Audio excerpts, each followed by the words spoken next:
Okay. Good evening. I'm Albert Hitchcock. Just From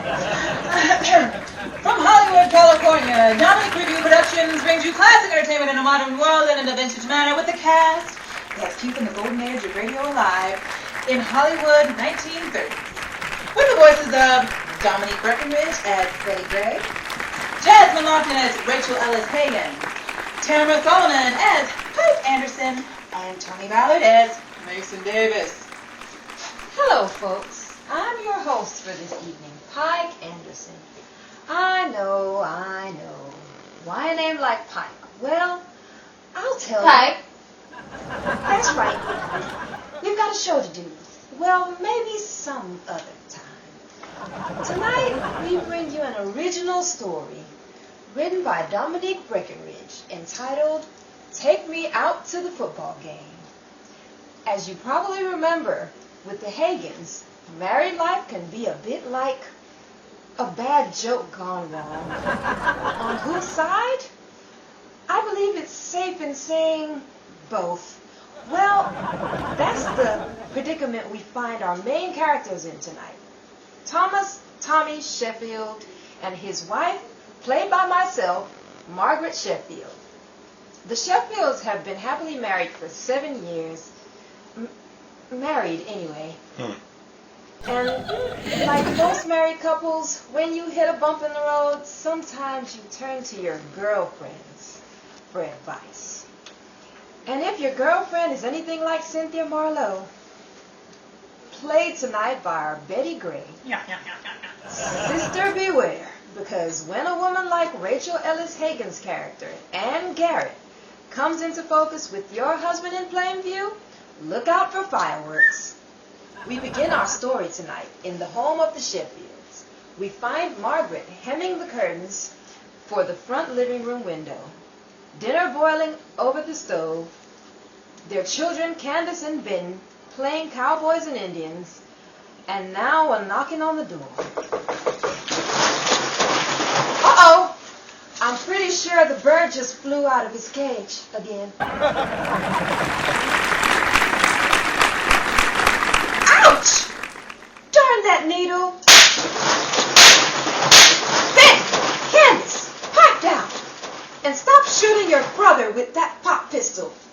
We can't afford to take you to the doctor again. That football you threw through the James front window is still costing us. Who ever heard of imported glass anyway? I'm coming! Can't you see I'm draped in drapery? Yes? Telegram from Mr. Tommy Sheffield? Tommy, that's me. You're Tommy? Huh? Oh, no. That's my husband. Here, boy, I'll take the telegram. But my... Candace! But my... Not now! Candace, you've got 3 seconds to put that down. And I mean 3 seconds. Or that gun isn't going to be the only thing popping around here. Now, both of you, go up to your room and don't come down until I call you for dinner. I don't want to hear a sound out of either one of you until then. Honestly, you have to play Chief Indian to get a response from your kids. Now, what was I do? Oh, telegram. Who could be addressing a telegram to Thomas as Tommy? The only other person who's ever called? It couldn't be. It must be. But that's impossible. I could open it and find out. Then he'd say I'm going through his personal mail. Well, aren't you? Cynthia, how did you get in here? I let myself in. I was standing right behind the delivery boy. You shut the door in my face before you even noticed I was there. I'm sorry. Don't apologize. Even from door-shutting range, I could tell you had a lot on your plate. And the way you shouted orders to Little Chief and Herb Jeffries in there, I'd say they're going to have a lot less on theirs come dinner time. Oh, Cynthia, I'm glad you came over. If you hadn't, I would have called you anyway. What seems to be the trouble? That telegram? Yes.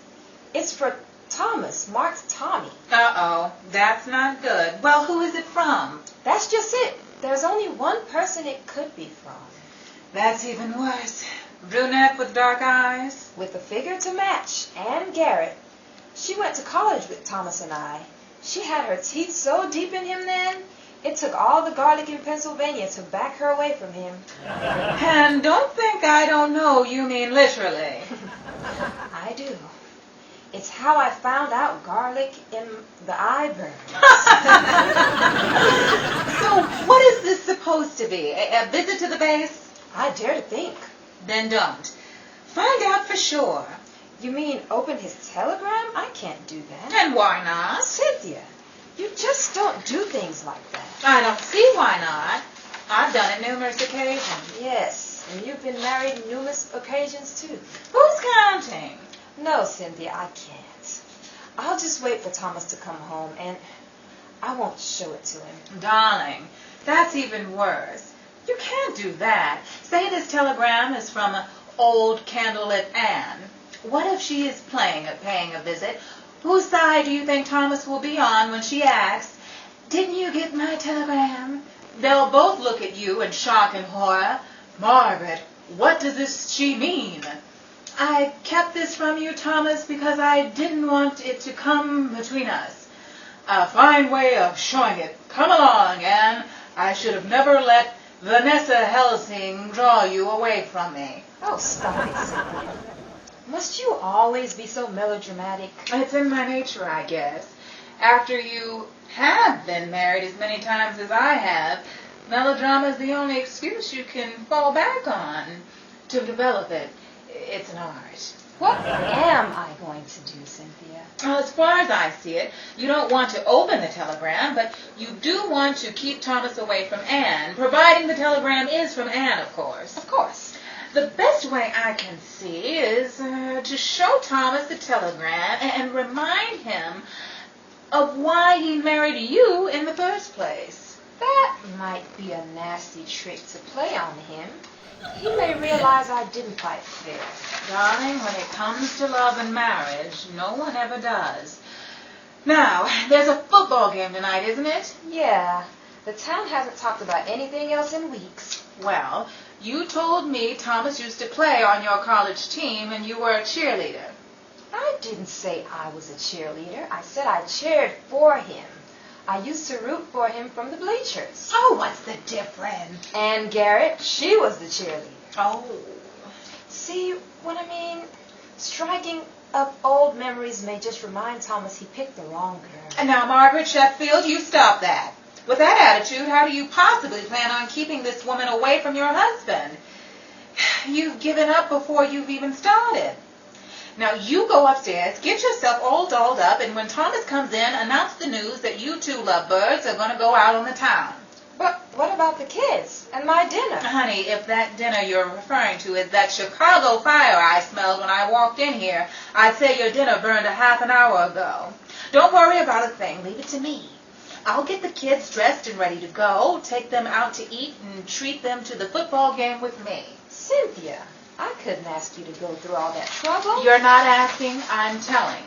Besides, you're the only real friend I have. And if we both can't be happy, by George, you're going to be. Now hurry up. I'll go upstairs and gather up Little Chief and Herb Jeffries and head out. Thank you, Cynthia. None of that. Get going.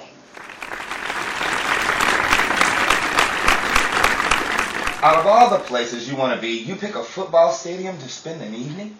Isn't it romantic, Tom? In a word, no. You mean you'd rather be at home in front of the fireplace? Yes, with my pipe, paper, and coffee. Pipe, paper, and... oh, well, don't you remember, Tommy? You used to be out there and I used to be cheering for you. You? I didn't know you were a cheerleader. Thomas Sheffield, you know perfectly well I wasn't a... Tommy, don't you remember me cheering for you from the stands? Tommy? Margaret, it's 20 degrees below, and you want to sit out here in the cold and be cute? But, Tommy... And stop calling me Tommy. I haven't been called Tommy in over 7 years. 7 years. Do you remember when you let me wear your pin, Tommy? My pin? Now, Margaret, I told you that pin exploded on accident. I bought you a new blouse, didn't I? Couldn't replace my pin. A lot you know, Thomas Sheffield. I'm not talking about your darn old fountain pen. I'm talking about your fraternity pin. My what? Margaret, what are you talking about? Oh, what's the use? You're not even trying. Margaret, you haven't been yourself all night. First you started with the let's go out to the football game in the freezing cold. Then it was cuddling up in a mob of people under a blanket in the stands. Next, baby talk. And now you're in a fit over a pen. Ann Garrett? You're Ann Garrett? And I'm the one who's not feeling all right? Not you, Margaret. Not me. You, I mean her. It's Ann Garrett. Hello, Tommy. Margaret, what's the matter with you? It looks like you were trying to slap Ann. Was I? No, it was a fly out here in the cold. Oh, it's you. Hello, Mag. I don't go by Mag, Ann. It's Margaret. Of course it is, Margaret. What brings you out here, Ann? Darn it, Margaret. Cynthia told you to get the telegram over with, and I haven't gave it to him yet. I still have it in my pocket. Maybe if I slipped a telegram in his coat pocket. Margaret, watch the fly of the hand. Hand off the fly. What are you doing? Tommy, if I have to tell you, I'm not doing it right. Margaret, please, not in front of a crowd. What would Ann think? I wasn't aware that she does. What? I washed off all the dust on my hands, the fly and dust. Yes. I stopped by your house, Tommy. Didn't you get my message? Message? I gave you the telegram when you came in from work this evening, darling. Don't you remember? You put it in your coat pocket and said you'd read it later. I did. Seems like I'm forgetting quite a bit. Yep, here's the telegram right in my coat pocket. I stopped by your house, but no one was home. I couldn't help but notice the rush of people walking and screaming and rushing to the football stadium, and thought I'd take a chance. You should have called us, Ann. Well, I did.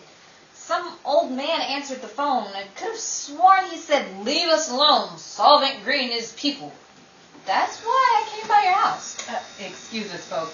We realize Solvent Green has yet to come. But that one was just too good to pass up. 1930's. Carry on. An old man? Margaret, has your father come to visit us? Is that why you dragged me out of the... No, Thomas. My father hasn't come to visit. Well, who could have been at our house? You said Cynthia was taking the children out. Never mind about that, Thomas. How long are you staying, Ann? I can't stay long. Oh, isn't that too bad? Well, see you around, Ann. It was nice seeing you. Don't forget to write. Oops! Margaret, you knocked Ann off of her seat. Did I? I was hoping to knock her on her ear. What? I was hoping it wasn't just fear. The dust and the fly and the fear of heights. Margaret, are you feeling all right? No, Thomas, I'm not. I think I'd like to go home. Oh, of course, dear. Well, let's get you home. Are you coming with us, Ann? Why, sure. Oh, look at the cheerleaders down there, Tommy.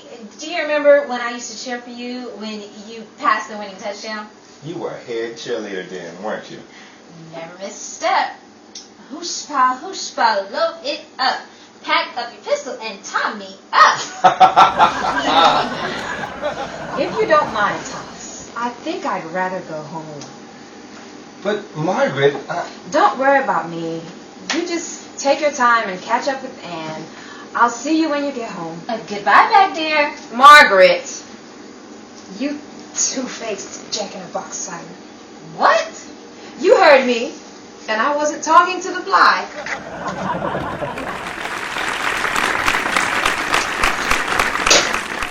Margaret, is that you? Yes, it's me. Where on earth have you been? The game was over ages ago. I've just been walking. How are the children? They're fine. I, on the other hand, am 10 pounds heavier, 1 shoe lesser, exhausted and enjoyed every minute of it. I took the kids for an ice cream soda after the game. I hope you don't mind. No, of course not. Margaret, are you home yet? In here, Thomas. Margaret, where did you run off to? I didn't run. I just walked around the block a few times. Darling, your coat, there's... Ann? You're soaked in... Ice cream soda? I take it you met Anne. I sure did. Don't worry, she never saw it coming. Yes, some quack knocked over a double chocolate whipped cream hot fudge sundae right onto Anne's head. I saw her walking in the street and I told her she could come by our house to clean up. What? Of course she can. Saw her in the street? You mean you weren't with her? No. Why would I have been with Anne? I took off after you when you said you weren't feeling well. I called and yelled and screamed, but you seemed not to hear me, so I then lost you in the crowd and I came home and you weren't here, so I went out to look for you. You mean you came to look for me? Well, sure I did. Well, what'd you think I'd do? I don't know. If you'd excuse me, I'll show Anne where to wash up. Thanks, Cynthia. Yeah, thanks, Cynthia. If the explanation doesn't fit the story, just whistle. I know the soap and the eye routine, too. What does Cynthia mean? It's a long story. Oh, Tommy. Now, will you stop calling me that, Margaret? I've never liked that name. That's some name Anne and her gang gave me back in college. And if it's all the same to you, I like it when you call me Thomas. I try to keep anything associated with Anne in the past. But I thought, didn't you and Anne, the phone call, the telegram? Oh, that's what I wanted to tell you about. The telegram. It was from Gary Holden. I've just been named partner of the firm. You mean you got the position? That's wonderful. But what about Anne? What about Anne? You've asked about her all night. She was passing through town and figured she'd stop by before her train left. She was wanting to tell us that she's getting married and wanted to drop off the invitation personally. She said she left a message for me at the office from the train station. I must have been on my way home. So the whole time I've been... Oh, the imagination I've developed. Too many afternoon coffees with Cynthia, I gather. There's no one like her, though. Well, Anne can go back to the Gables. She's all cleaned up. Thanks for the hospitality, Margaret. I must be on my way. My train will be here in less than 10 minutes.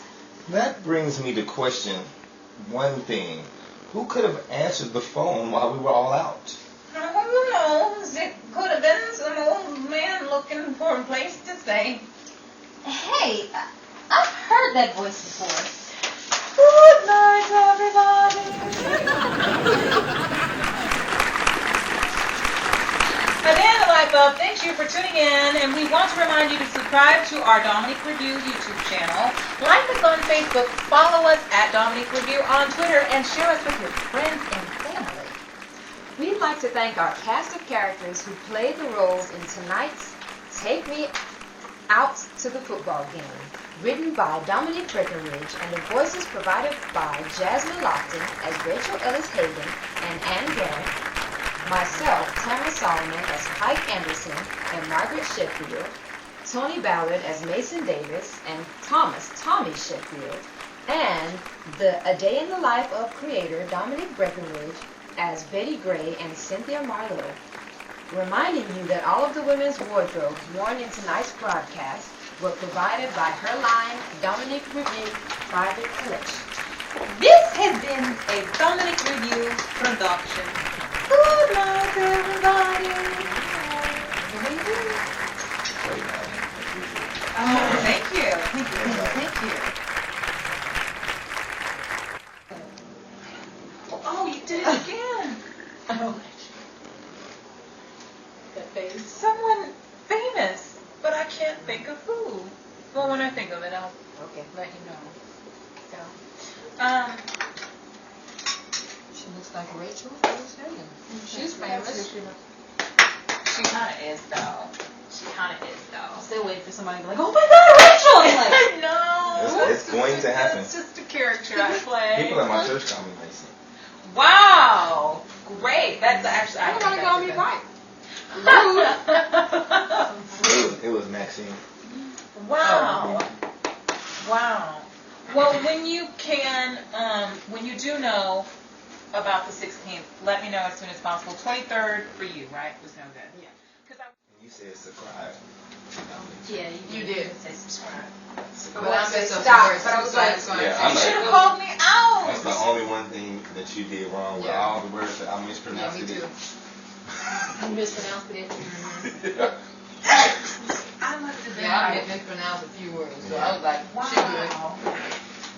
I was. I hate it when I'm Very looking at the chic words for and that. they're right on the tip of my tongue, and I'm like, why didn't I say it? I get so frustrated. Well, I applaud you guys up until we found out that it wasn't recording. Yeah. It was smooth as silk. I mean, it But was Tamara got it. flawless. I mean, It not was Tamara, but flawless. It was, and you really did good in the beginning. Not that you didn't do good all the way through, but it's the way the conversations with a friend.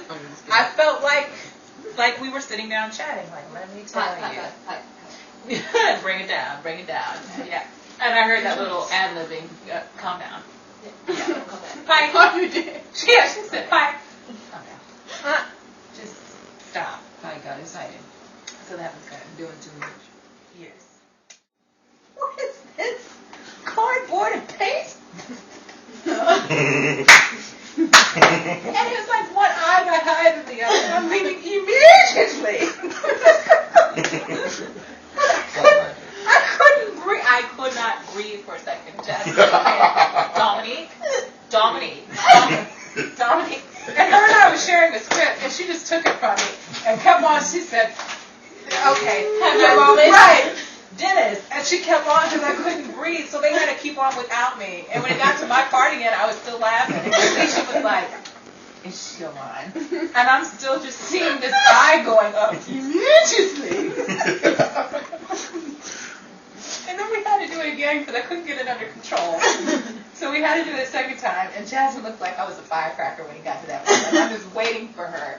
And sure enough, there I went. I just did like that. I handed the script to her. Just take it. Because I cracked up. I don't know if anything will ever outdo that, but that was fun time. So